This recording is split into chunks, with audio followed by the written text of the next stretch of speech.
Breaking news. Alabama Governor Robert Bentley is resigning. We've got the late-breaking details from Montgomery. And police are investigating a deadly shooting at a California elementary school. Falcon Weekly starts right now.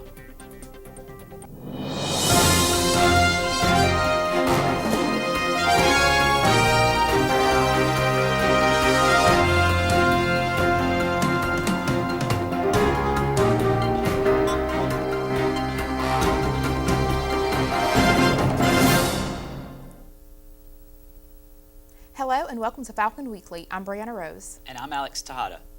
We're following breaking news out of Montgomery. According to multiple news sources, it has been confirmed that Governor Robert Bentley will resign from office today. Bentley plans to announce his resignation during a cabinet meeting. Sources say Bentley is in high spirits about the decision. Lieutenant Governor Kay Ivey will be sworn in later today as Alabama's 54th governor. News of Bentley's resignation came as impeachment hearings against Governor Robert Bentley were underway in Montgomery. The governor is accused of using state law enforcement to intimidate staffers and suppress news of his affair with former political advisor Rebecca Mason. The Alabama Ethics Commission has also found probable cause that Bentley violated state ethics laws.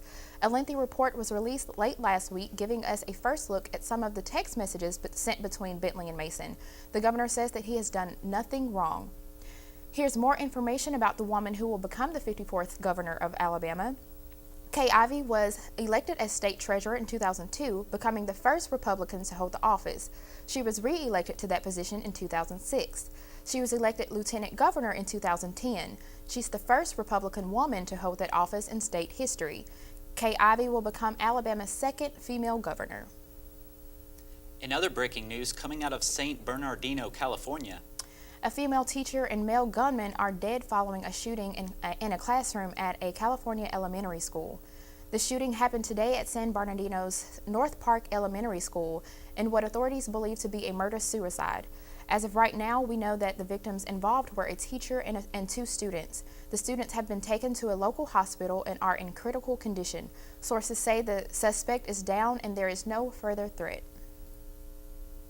In South Carolina, Charleston church shooter Dylan Roof has pleaded guilty to state murder charges. Prosecutors announced late last month that Roof agreed to plead guilty, sparing a trial. He is expected to be sentenced to life in prison on the state counts. Roof was sentenced to death on federal murder and hate crime charges earlier this year. He is the first person convicted of a federal hate crime to be recommended for death. Roof admitted to killing 9 people at a historically African American church in Charleston, South Carolina, back in 2015. Now to Washington, to where, with just a few weeks left in the current term, the U.S. Supreme Court has been restored to a full bench. After a lengthy political battle and unprecedented parliamentary procedures in the Senate, Gorsuch was sworn in this morning as the newest justice. Karen Kafa has this report from Washington. The Supreme Court has 9 justices once more. Neil Gorsuch was sworn in here at the court by Chief Justice John Roberts in a private ceremony attended by current justices and their spouses, as well as Gorsuch's wife, who held the family Bible, and their 2 daughters. The events ending a 14-month vacancy left by the unexpected death of Antonin Scalia last February. A public ceremony also took place in the White House Rose Garden. We are here to celebrate history. Justice Anthony Kennedy performed the swearing-in duties at the White House for a very special and historic reason. Congratulations. Gorsuch was a clerk for Justice Kennedy during the 1990s, so this marks the very first time that a justice and his or her former law clerk will sit on the high court together. I will never forget that to whom much is given, much will be expected. And I promise you that I will do all my powers permit to be a faithful servant of the Constitution and laws of this great nation. With a judicial philosophy very similar to that of Scalia, Gorsuch is expected to vote most often with the court's conservative justices, restoring their majority. There are just a few weeks of oral arguments scheduled for the remainder of this term, so Gorsuch will get straight to work with his 8 new colleagues who have been operating shorthanded with the chance of 4-4 deadlocks. The court will also confer to discuss cases for the next term. Also, possibly on the horizon in May, federal appeals courts are set to hear challenges to President Trump's revised travel ban. The High Court may be asked to rule on emergency motions in those appellate court cases. One reason judicial independence was such a hot topic during Gorsuch's confirmation proceedings. At the U.S. Supreme Court, I'm Karen Kafa. The Trump administration is closing in on the end of the first 100 days and is facing what appears to be some of its most complicated challenges abroad. After Thursday night's missile attack in Syria and now a bold move on North Korea, the big question now is what's next? Stacey Cohen continues our coverage of the Trump administration from Washington. The Trump administration offering tough talk. We hold open the possibility of future action. And sending strong messages to the Syrian government. With a missile strike on a Syrian airbase last week, in response to what the White House says was a chemical attack by the Syrian government on its own civilians. But the strategy still isn't clear. The administration's top diplomats are sending mixed messages. Secretary of State Rex Tillerson emphasizing that America's first priority is the fight against ISIS, not toppling Assad. It is through that political process that we believe the Syrian people will ultimately be able to decide the fate of Bashar al-Assad. Even as the U.S. ambassador to the UN, Nikki Haley, insists that regime change is a top concern. There's not any sort of option where a political solution is going to happen with Assad at the head of the regime. White House press secretary saying the strategy is twofold, starting with defeating ISIS and creating a political environment for a change in leadership. I can't imagine a stable and peaceful Syria where Bashar al-Assad is in power. Meanwhile, the U.S. is sending another message abroad, this one to North Korea's leader, Kim Jong-un. The Pentagon deploying a Navy strike group to the Korean Peninsula amid escalating tensions over Pyongyang's nuclear program. This is a rogue regime that is now a nuclear-capable regime. Military moves setting the table as Secretary of State Rex Tillerson arrives at the G7 summit meeting in Italy. In Washington, I'm Stacey Cohen. President Trump tweets his condolences to a shocked Egypt just days after meeting with their president. Deadly bombing struck 2 Coptic churches on Palm Sunday. Funerals for the 49 people killed began today. One of the bombings targeted a church in Tanta, the other in Alexandria. The Egyptian government has imposed a state of emergency. In addition to the 49 deaths, 78 people were wounded in the bombings. ISIS has claimed responsibility. Turning to Montebello, Main Street construction has been underway for a few months now, and the city of Montebello is already looking to the future. The city released a survey to the public commissioned by Main Street, Alabama. The survey is aimed at receiving suggestions for improvements for downtown Montebello, including Main Street to Island Street. The survey is anonymous and takes about 8 to 10 minutes to complete. If you would like to participate, we placed a link to the survey on our Facebook page. Just search for Falcon Weekly. So what are some things that you're looking forward to see in Montebello? I would like to see some more restaurants and maybe a sport shop. Me too. A mug shots would be amazing. That'd be delicious. We'd be like the new Uptown. That would be awesome. UM's SGA is conducting a cafeteria survey. So far, about 200 people have responded to the survey. Participants are able to give their opinion about the food quality, sanitation, cleanliness, and information availability. SGA President Hunter Huey says SGA has received many reports that help them to tailor the survey to 3 main categories. According to UM's executive chef, Jason Quarles, dining services wants as much feedback as possible. We have placed a link to the survey on our Facebook page.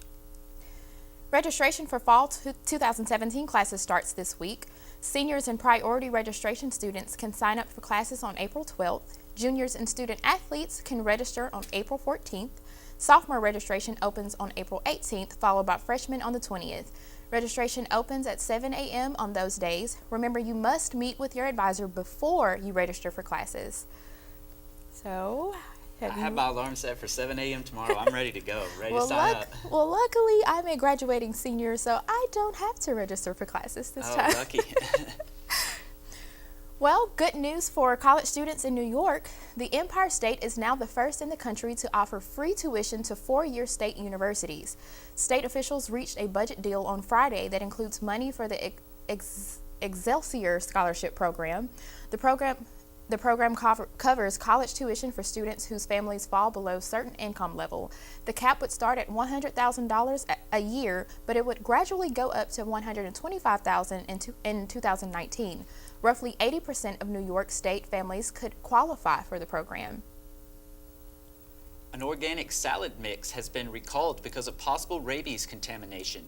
The 5-ounce bags of Fresh Express organic market-side spring mix were pulled from the shelves over the weekend. The recalled salad was sold at Walmarts across the Southeast, including here in Alabama. The CDC says a consumer in Florida reported finding a dead bat in the salad mix. The CDC is unsure if the bat had rabies, but the salad was recalled as a precaution. 2 people in Florida were recommended for post-exposure rabies treatment, even though they are not showing any symptoms. And KFC is changing its chicken for the better. The company says that by the end of 2018, all chicken purchased by KFC will be raised without antibiotics important to human medicine. The chicken giant says its poultry is already free of added hormones and steroids and raised exclusively on U.S. farms. KFC says they're in the process of removing food dyes from all menu items. They plan to be food dye free by the end of this year, with the exception of beverages and third-party products. A nationwide appliance and electronics retailer is ending its 62-year run. HHGregg said on Friday that it's going out of business and shutting down its 220 stores. The Indiana retail chain filed for bankruptcy last month and talked to dozens of potential buyers.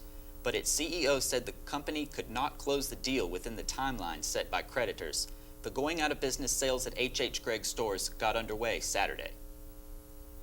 Adidas' newest shoe has a sole created by a 3D printer. Here's a look at the Future Craft 4D.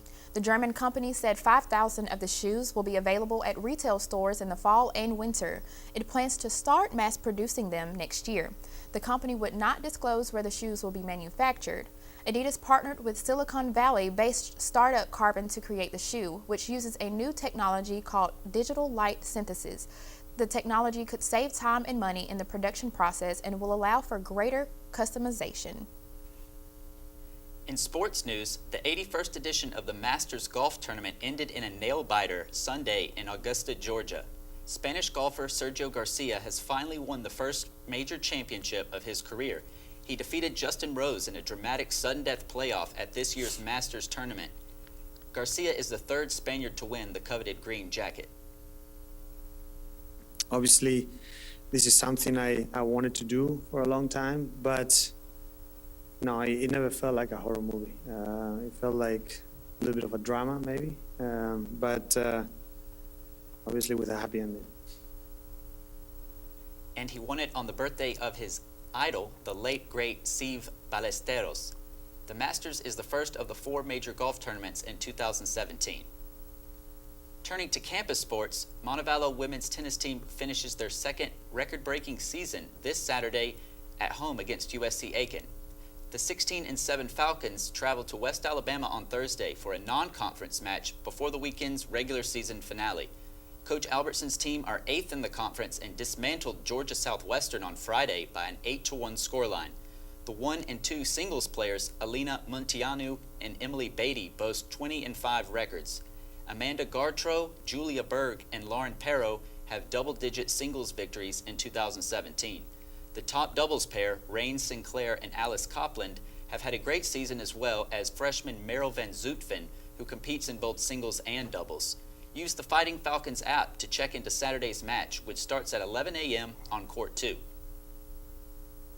And breaking news this afternoon, former Montebello pitcher Aaron McCree has moved to Advanced A Team Winston-Salem Dash in the Chicago White Sox farm system. McCree was named the Pioneer Pitcher of the Year a season ago for his league-best 2.16 ERA. He started in 11 games for the Great Falls Voyagers and had a 5-0 record.